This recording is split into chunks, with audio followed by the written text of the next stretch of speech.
Well, I finished watching Agatha all along.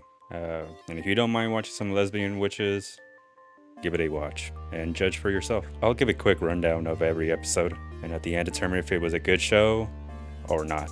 Nah, let's get it. The show starts off with Agnes trying to solve a murder, saying whatever, setting up this dark atmosphere and sense of unease. I like how they were going with this approach. I like pretty much horror, spooky vibes, and a mystery show. We got her saying some stupid ass shit about you're not yourself. Motherfucker, are you not literally in a crime scene right now? Next to a dead body? More on that later. The actress playing Agnes does a great job portraying her as we follow through this investigation. Witty, funny in the first episode. Well, to me. They give subtle wordplay about magic when Aubrey's character appears. She's a, I don't know what the fuck she is. I think she's a detective too, or cop. You get a lot of suspense in the first episode, and you get introduced to this new character after breaking and entering into her home. As of right now, though, I wasn't liking the character. I was like, man, I don't know. Is it the mascara or something that's his flamboyant act? I don't know. I was like, who the fuck is this? This fool is not a burglar. His aura was weak. And he's referred to the teen throughout the whole show. While watching this, I don't know if this was supposed to be a prequel or a sequel. Then we get this big ass reveal, literally, showing ass cheeks and everything. We got flashed. She remembers her name and what's happening, and she's acting out scenarios, and neighbors are playing along. Basically, 3 years after the events of WandaVision. Then we get a catfight between Agatha and our mysterious character, who's played by Aubrey. A literally damn psycho lesbian. While they're finding the teenies in the closet tied up. Trapped in the closet? In the next episode, after everything was settled, they decided to head to the magical road where Agatha and this kid, for some reason his name's distorted or censored, must be an important character. Wink, wink. Our amateur witch, warlock, wizard, or whatever the fuck he is. He kind of reminds me of the guy from Abbott Elementary. They're assembling the Witch Avengers, a coven of witches needed to get to the Witch's Road.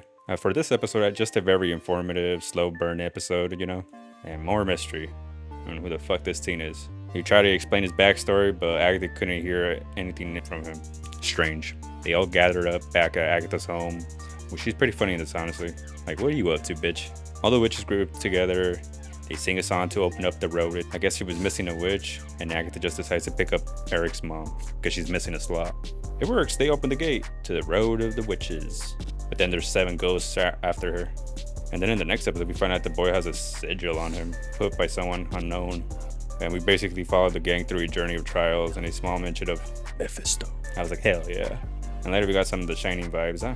Like, I guess they were trying to find a cure because they drank wine, because that was part of the trial. Come up with how to make a spell, an antidote. They finished the first trial, and sadly, Eric's mom dies, Shannon. But everybody forgets her name, which was funny.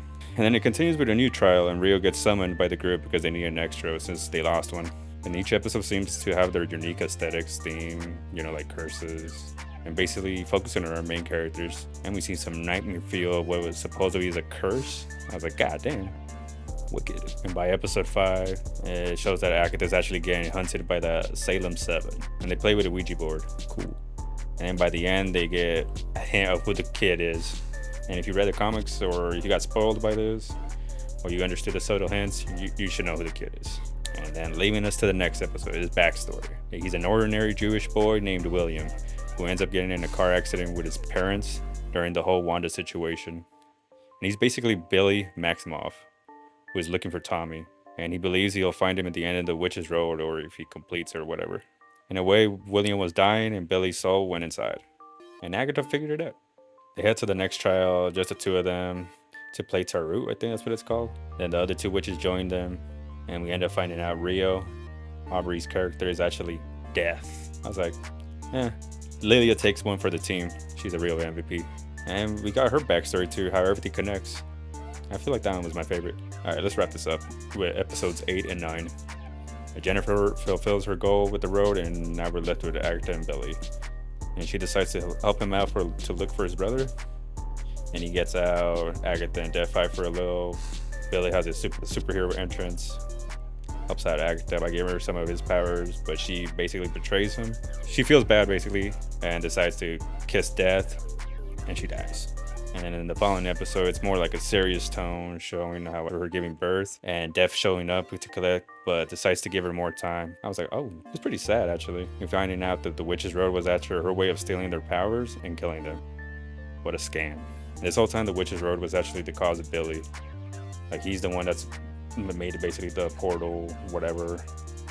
and made it up. You know, like just how Wanda did. I was like, what?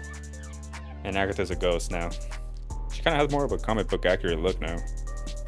And at the end, the pair teams up to look for Tommy. And we might get a new show called Wiccan and Speed, maybe. I don't know. But yeah, but that's how it is. Now, here's what I think about the show. It's a good show, honestly. I enjoyed it. Let me start with the pros. It's pretty well written, and the characters are good. I love the mystery tone, spooky vibes they were going for in the show. 1, 3, 6, 7, and 9 were good episodes, especially episode 7. The acting was good to me. Like, they played their roles good. Like, yeah, I was convinced they were lesbians. I kept waiting for like the next episode. Like, okay, like I was interested. I was invested. Some cons about the show, like I could say, in the beginning, I didn't really like Billy at all. William, whatever, teen. In the beginning, at some points were like, he was way over flamboyant. I was like, man, isn't he supposed to be like 4 years old, soul wise, or 13? Shouldn't he be more like kiddish? But whatever. I was just like, all right. It kind of felt forced to me. But eventually, towards episode 6, I ended up thinking I was like, all right, he's all right. And for Aubrey, like being deaf, I felt off because I was like, I seen her in Parks and Recreation. Her vibe I didn't really feel her as deaf. But then at the end of the scene, or the end of the episode of, I forgot what episode, when she was on top of the house, I thought she nailed that. So I wish there was honestly more horror, honestly, like, and goriness. That would have been dope. And I feel like it wasn't as popular with so many people. For starters, they said they didn't ask for this. They didn't like girls kissing. I was all right. They didn't like feminism. They didn't want to support something because of that one interview that said that this is the gayest Marvel show ever. And a lot of people would see that as more forced characters and people assuming bad writing and bad plot. So now if they watch the show, they're going to be like, that's what's going to be in their mind. You know, they're going to be like, this is forced. This is forced diversity. It clouds the judgment. But to be honest, I had friends to tell me it was good and some that it was trash. Like, it is what it is. If you hate the show, if you hate the characters, that's fine. Like, I ain't gonna change my mind. Like, story-wise though, it was good. It was entertaining. I liked it. A witch in her convent must enter a witch's road and pass multiple trials in the quest for more power. Will they survive? And who is our mysterious teen? Is he friend or foe? Agatha, the actress who played her, like, did a great job, honestly. Overall, I ranked the show like a top 4 with Moon Knight, Loki, and WandaVision. Like, unlike, you know, Miss Marvel, She-Hulk. But let me know what you guys think. What you hated about the show or love about the show. Drop it down in the comments down below. And what were your favorite episodes in this series? That's pretty much it. See you in the next one. Lates.